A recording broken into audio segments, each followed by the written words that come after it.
Hello and welcome to my channel. I am ZodiacBandit, and today we're going to be recapping and giving my thoughts on episode 35 of Campaign 3 of Critical Role. So let's get started. We start on the skyship. Ashton puts the hole on the ground and pulls out Treshi. Treshi asks them what the group is. Are they mercenaries? The party doesn't really know at this moment in time what they are. They don't have any strong feelings toward anything about what to be called, I guess. He tries to bribe them, as he has more money in other places.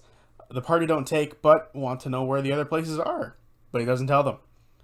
Imogen reads his mind and sees that he's thinking about trying to manipulate the party. She says that won't work. He then later says that he won't share where his other assets are, as they don't seem to want to help him. Ashton says they might help him, but Treshi doesn't buy it. Imogen, in Treshi's head, looks for Odahan and the Apogee Solstice. She sees him signing ledgers that help the Paragon's Call move in with their cargo. She sees, as far as the Solstice is concerned, she sees dirty looks from Odahan whenever that conversation seems to be brought up, and other people. Dirty looks from other people, that is. Imogen also sees meetings between Treshi and people across the seas, which is likely the Cerberus Assembly. She also feels great fear of the people that Treshi has been meeting with and working for. She sees him fleeing from Jushar, being safe in his cell, but he felt that the cell, or that the Paragon's Call, weren't really out to cover up his misdeeds, and that this was likely where he was going to die, in his cozy little cell reading his books. He feels kind of safe going back to Jushar. After this, Chetney and FCG try to learn where his stuff is, and he says he felt safe in in the Seat of Disdain, but felt he'd go elsewhere, to other cities in Marquette maybe, and other places of the world. Chetney says, in a cheeky way, that he'd not take Treshi back for, 10,000 gold pieces. Treshi says he'll pay him 13,000, but Ashton says there's better stuff than just money. They all seem to be hinting at maybe Treshi helping them bring back Laudna. FGG says they're truth seekers and want to see if the party have any questions that Treshi might be able to answer. Imogen doesn't think he does, as he's a piece of shit. Imogen jumps into the hole and grabs the tracking orb that belongs to, or that is connected to, the ring that Laudna put on Odahan. It's dark, so it's either too far out of range, or Odahan isn't even on this plane, which is a very real possibility with her connections to the court. Treshi says he's shocked that they got this far. Fern asks if he touched Odahan. He says he's shaken her hand a few times. Fern questions her even, being who she claims to be, as she can go all blurry and, maybe she's something else. But with that touching with the handshaking, that theory goes out the window.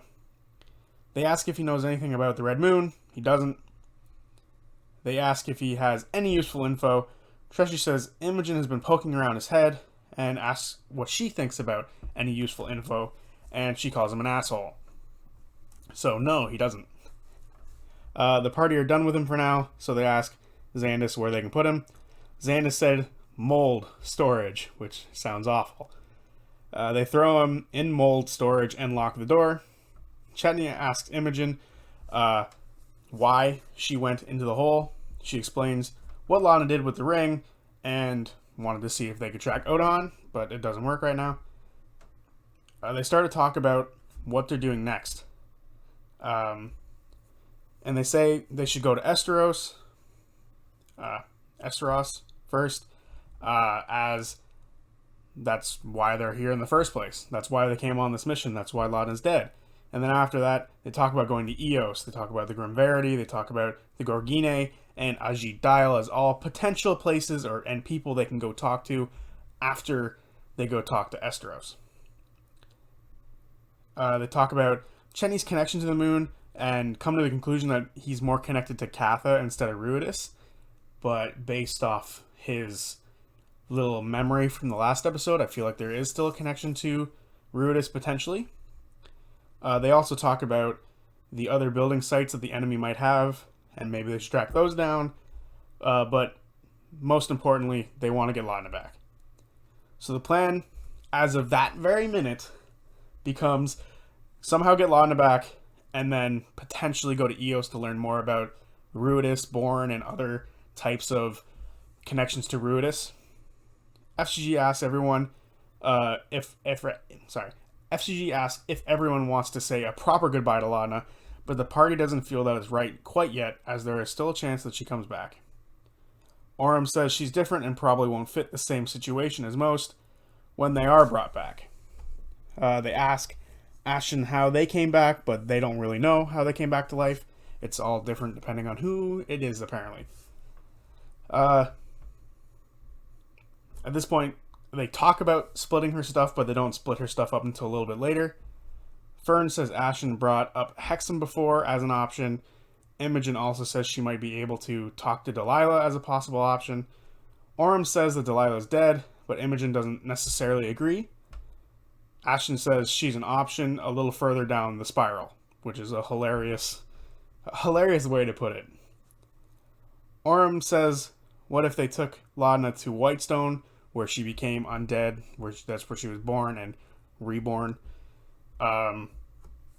Imogen brings up Keyleth, which there's a lot of people being brought up in this moment. Orym explains what Delilah did in Whitestone with her husband. Imogen reminds everyone that Laudna hated Delilah and that she's a bad person. As of right now, this moment, the only thing they can really do is reach out to people while on the ship as they travel back to Jushar. They reach out to Keyleth first and tell her what happened. She unfortunately says she's busy in Vasselheim, but can soon meet up and to pick a tree for her to be able to travel through. They talk about reaching out to Hexam, but they need to not let her know too much of what's going on, especially about the fact that they have a little bit of info connecting her to Treshi, Odohan, and everything else that's been going on. Ashton says, just tell her that they have a friend who's dead, and they just want to know the cost for her helping get her back. FCG reaches out to her and says a few silly things in her direction. Hexam says what they ask is difficult and against the nature of fate, and maybe she can help. FCG reaches out again and specifically wants to know what it would cost. Hexam says, we can talk about it over tea, what's the rush? Even though we all know there is kind of a mild rush, as there's a time limit on her coming back. Ashton is frustrated by how FCG talked to Hexam, and as she probably will just want FCG in her weird way. FCG says that's okay if they get Laudna back. Ashton asks FCG if they like Ashton being happy. Ashton says they don't leave anyone behind, and if they do, it will make them unhappy. And that FCG being around makes them happy, and that also extends to the rest of the party. Which is, weirdly, the nicest thing Ashton has said, probably all campaign, that being around FCG and an extension the rest of the party makes them happy, which is finally them showing their true colors on a more open scale to everyone for the first time in a while. The last time I can truly think about them being quite this caring about the others, a lot aside from Laudna, getting Laudna back, was when Bertrand died and Ashton sort of put their neck out to lead the investigation into finding Bertrand's killer.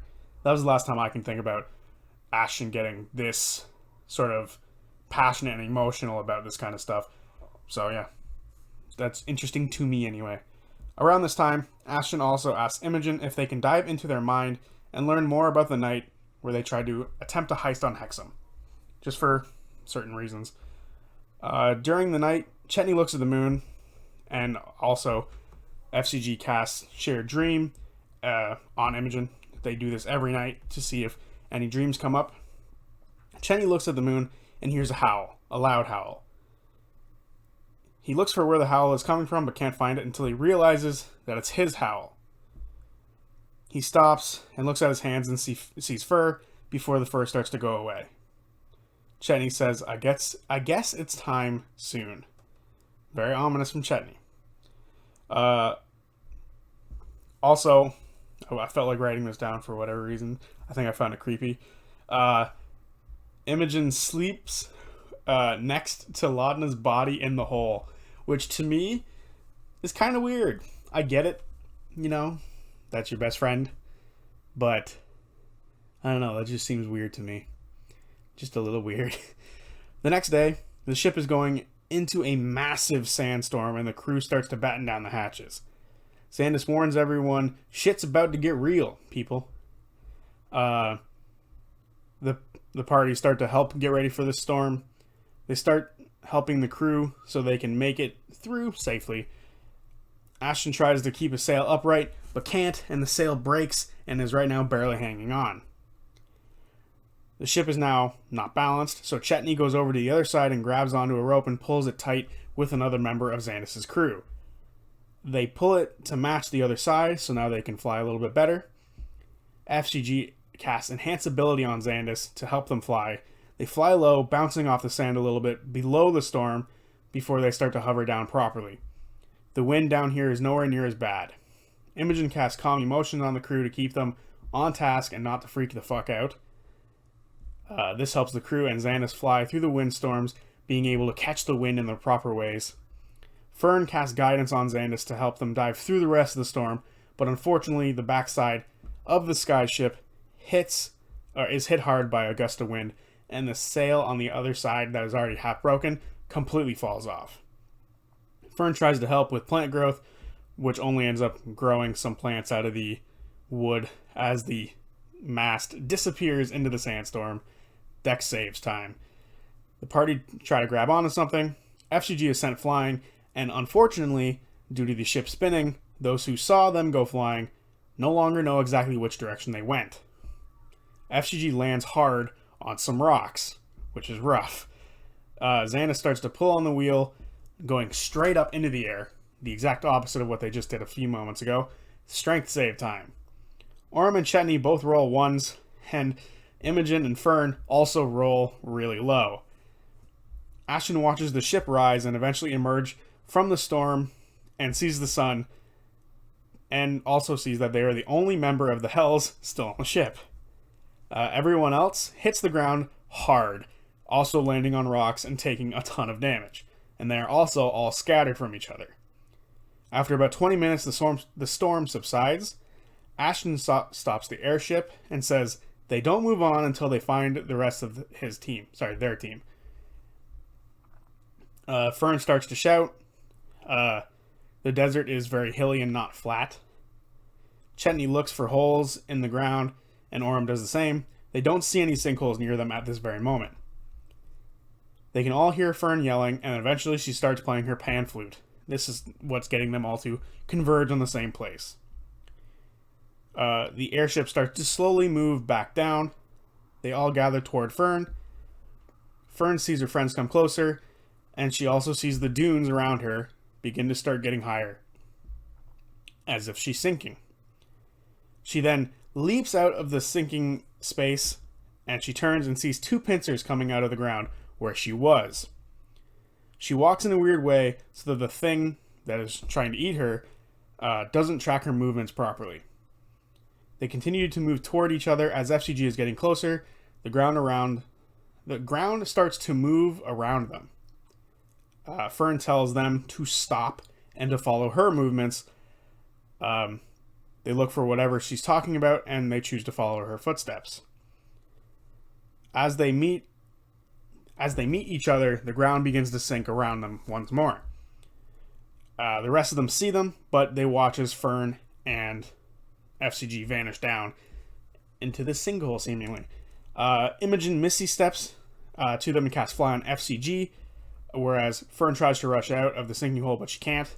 Orm runs over to her, sees the pincers and the mouth opening behind her. Orm kicks her 15 feet up, pushing her out of the sinkhole. Orm slides down near these pincers and sees a lobster-like creature emerging that tries to clamp down on him with its mouth, but his shield is blocking it. and is now lodged in this thing's mouth. Ashton pushes a ladder down and goes down to help Orym.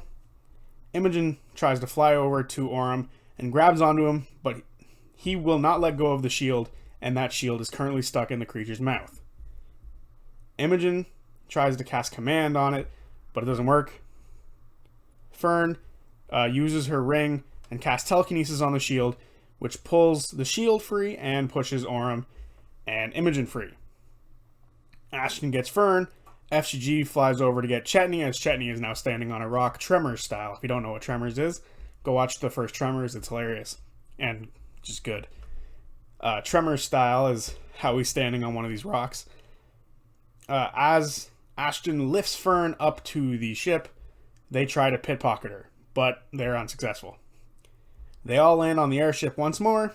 Fern asks Xandis if they have a way to fix or replace the sail, to which they do. Chetney is good with wood and is going to help them fix it. Ashton goes and checks on Treshi, and then Ashton sees him on the floor not moving. They check him. Luckily, he's not dead, just knocked out cold. Chetney is mad about the poor wood that they have to fix the mast, but is calmed by FCG's calm emotions, so they help regardless. After this, the next few days are issue-free as they make their way back to the city of Jushar. Before leaving the ship, Orym places Xandis' spyglass in the cargo hold. Xandis and the crew see the bells hells off, and the party makes their way to Lord Esteros' home. They knock on the door, but get no answer. So they use a sending spell to reach out to him.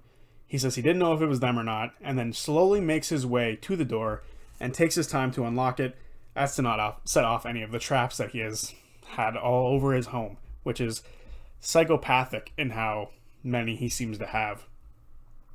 He takes them to his office where he disarms more goddamn traps before they can actually go in. They show him Treshi, to which he's happy to see. He says they can take him to either the wardens to anonymously drop him off. God, some words are a pain in my ass. Anonymously drop him off for the quorum.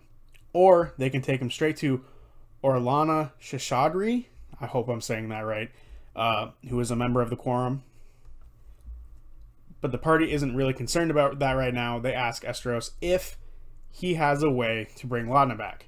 Unfortunately, he doesn't, but he knows someone that can take them anywhere. So if they find someone who can revive Laudna, that person can take them to them. This person's name, and I am going to butcher this name. This is my only gripe with Matt, and it's his goddamn naming. I don't understand.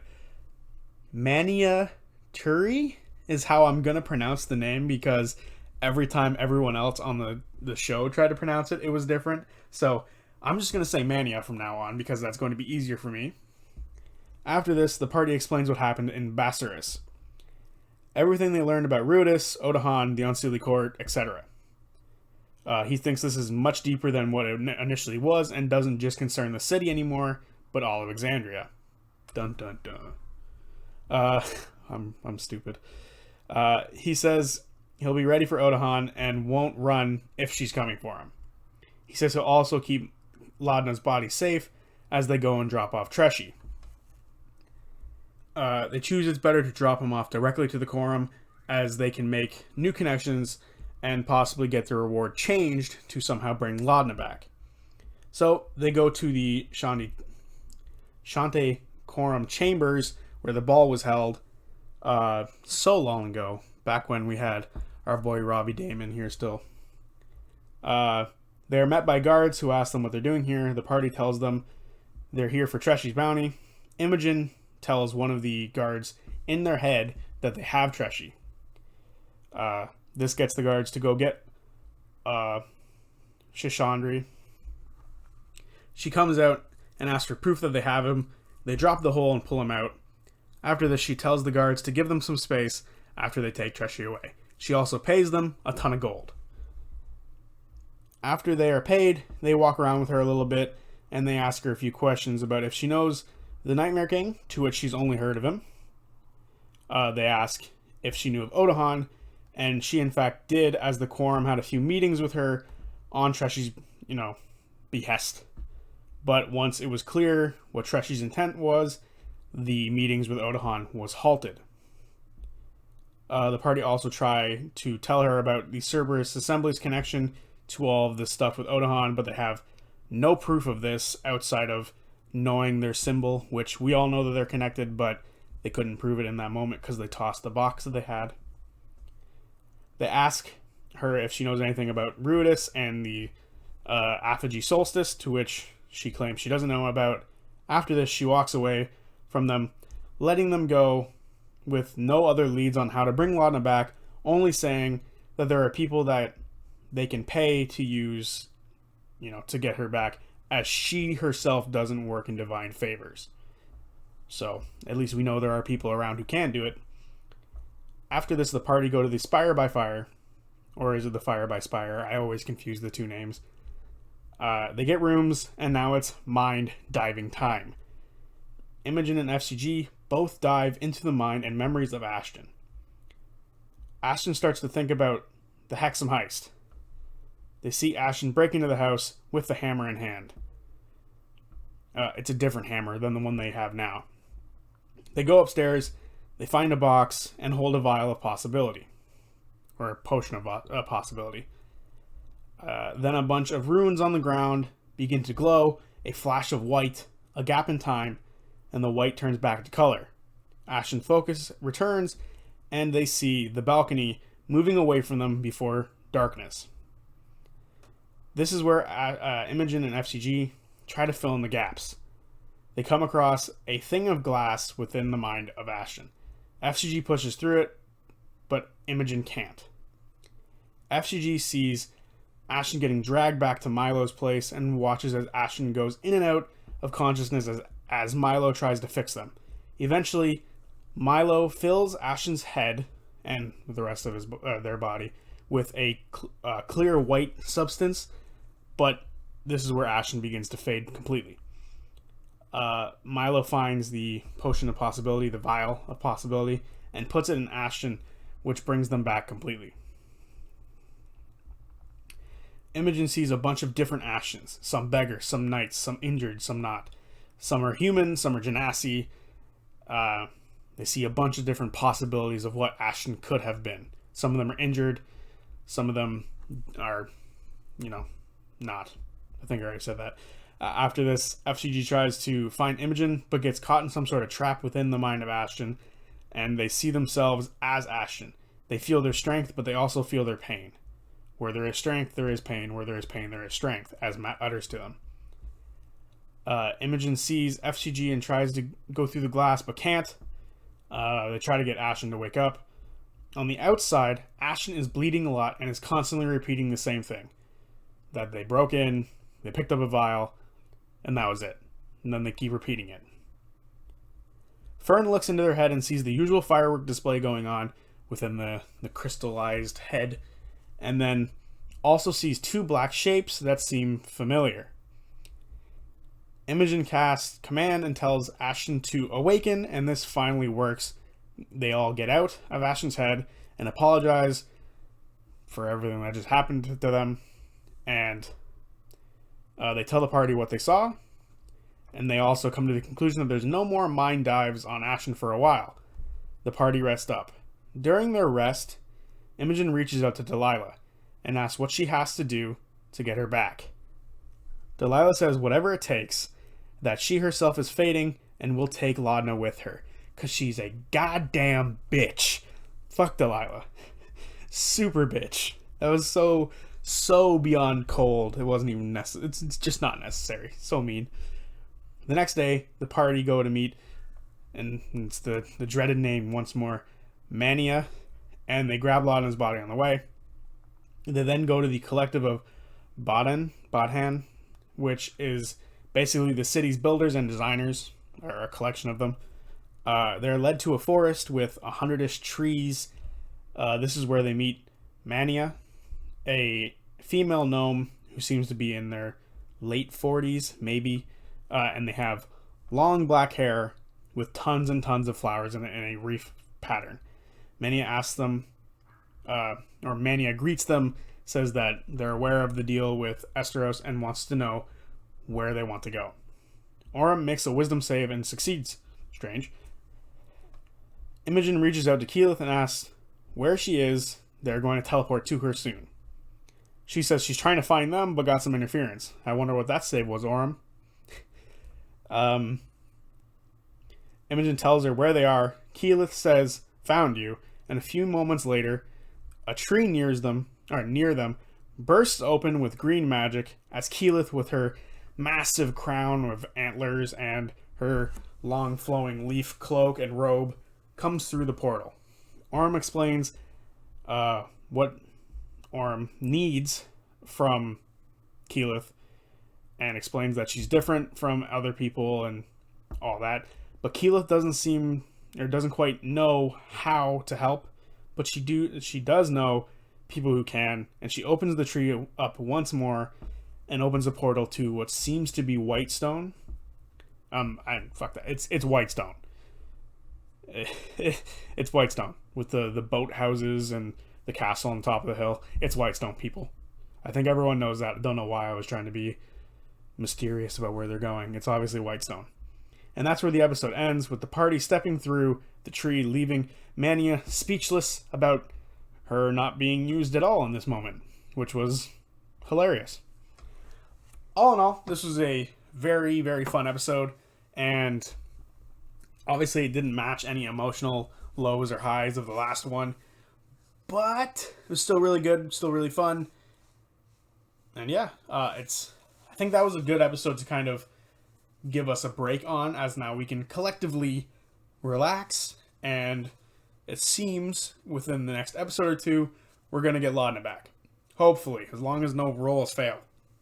That would be the absolute worst. And it seems Delilah doesn't have as much influence as I thought previously. Beforehand, I thought that whole 10 days thing from, the block that FCG put on her with Gentle Repose was kind of blocking Delilah, but it seems not to be the case. It seems that Delilah truly relies on Laudna a lot more than previously thought. So that's interesting.